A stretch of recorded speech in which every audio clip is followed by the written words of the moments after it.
Well, I mean, you know, I'm inspired by the life I had mostly from the 70s and 80s. I mean, like, I still reflect on that, on how fortunate I was to just be a part of that whole situation. So a lot of inspiration comes from, I was so lucky to be a part of that scene, all those movies and the first tours and everything. So that inspires me still because I know that I have a lineage and I have a legacy to uphold.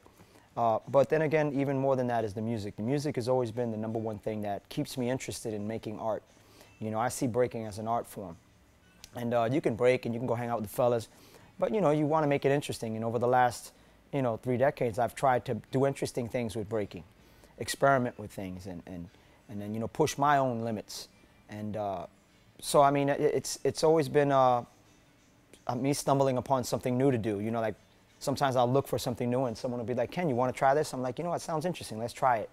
So fortunately, there's just always something that I can do with it.